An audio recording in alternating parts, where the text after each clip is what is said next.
दोस्तों, हाल ही में आपने देखा कि भारत और चीन के बीच तवांग में जोरदार संघर्ष देखने को मिला, जब तवांग में चीनी सेना के एक बहुत बड़े षड्यंत्र को भारत के वीर योद्धाओं ने फेल कर दिया। सिर्फ कुछ एक भारतीय सैनिकों ने चीन के सैकड़ों सैनिकों को वापस भागने पर मजबूर कर दिया। चीन ये सोचकर ही परेशान है कि अगर भारत के सैनिक भी सैकड़ों में होते तो चीन का क्या हाल हुआ होता। हालांकि दोस्तों, यहाँ पर हम आपको एक चीज समझा दें कि भारत और चीन के बीच ये जो आप संघर्ष देख रहे हैं, हाथापाई देख रहे हैं, ये जंग से ठीक पहले के संकेत हैं। यानी दोनों देशों के सैनिक जंग के लिए रेडी हैं, सिर्फ आदेश की बारी है। हालांकि चीन भारत पर हमला करने से पहले भारत को उकसा रहा है ताकि भारत गलती करे और पहले हथियारों से जवाब दे। लेकिन चीन की यह कोशिश भी फेल साबित हो रही है, क्योंकि चीन नहीं चाहता कि विश्व मंच पर दुनिया उसे ये बोले कि चीन ने पहले वार शुरू किया। हालांकि समंदर से चीन ने हमले की पूरी स्क्रिप्ट तैयार कर ली है, और क्योंकि जिबूती के आसपास भारत कमजोर स्थिति में है, तो चीन LAC पर पहले हमले की शुरुआत न करके वो पहले अफ्रीका के जिबूती नेवल बेस से भारत पर हमला कर सकता है, ऐसा अमेरिकी रिपोर्ट में कहा गया है। हालांकि भारत को चौतरफा घेरने की कोशिश के चलते चीन तवांग के बाद एक और घटना को अंजाम दे सकता है, और उसका नाम है जामफेरी रिज। वो यहाँ घुसने की कोशिश कर सकता है, लेकिन इस बार चीन को तगड़ा जवाब मिलेगा, क्योंकि यहाँ पर भारत एक बहुत बड़ी रणनीति पहले ही बना चुका है। ये हम आपको आगे वीडियो में बताएंगे। वहीं हम आपको ये भी बताएंगे कि चीन के खिलाफ भारत के साथ कौन कौन से देश साथ आ गए हैं, जो जंग हुई तो सैन्य मदद देने के लिए भी तैयार रहेंगे।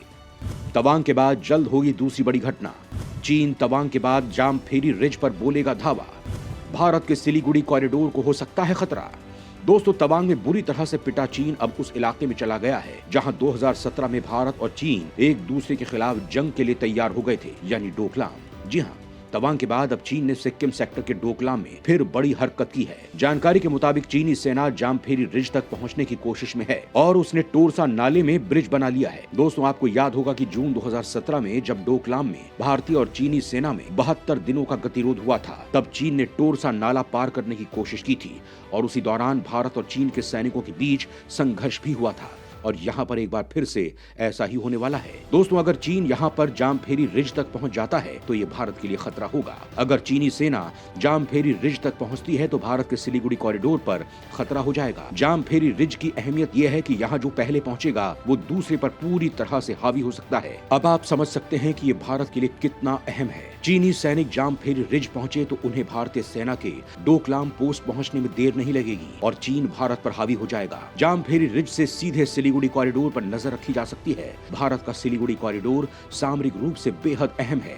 ये बहुत संकरा रास्ता है जिससे पूरा नॉर्थ ईस्ट देश के बाकी हिस्सों से जुड़ता है। 2017 में चीन ने डोकलाम की जामफेरी रिज तक ही सड़क बनाने की कोशिश की थी, जिससे गाड़ियां सीधे जामफेरी रिज पहुंची। भारतीय सेना ने चीनी सैनिकों को सड़क का काम करने से रोका था। 72 दिनों तक चले गतिरोध के बाद चीनी सैनिकों को लौटना पड़ा था। बाद में चीनी सेना ने डोकलाम में कई इंफ्रास्ट्रक्चर और हेलीपैड बना लिए और करीब 600 सैनिकों की स्थायी तैनाती भी की। हालांकि दोस्तों, भारत 2017 के बाद यहाँ पर बहुत मजबूत स्थिति में है और चीन के किसी भी दुस्साहस का जवाब भारत बहुत सख्ती से दे सकता है। दोस्तों, इसके अलावा भारत का दूसरा प्लस पॉइंट, आज भारत के साथ ताकतवर देश भी खड़े हैं। चीन के साथ भारत की तवांग की घटना हुई तो कई देश भारत के साथ खुलेआम आ गए हैं। तवांग घटना के बाद चीन पर बरसा अमेरिका, तो जर्मनी के सपोर्ट ने जीत लिया भारत का दिल। दोस्तों, इस घटना के बाद अमेरिका और जर्मनी की तरफ से धमाकेदार सपोर्टिव बयान सामने आए हैं। अरुणाचल प्रदेश के तवांग में चीनी घुसपैठ की कोशिशों को नाकाम करने के दौरान भारतीय सैनिकों और PLA के बीच हुई झड़प की घटना पर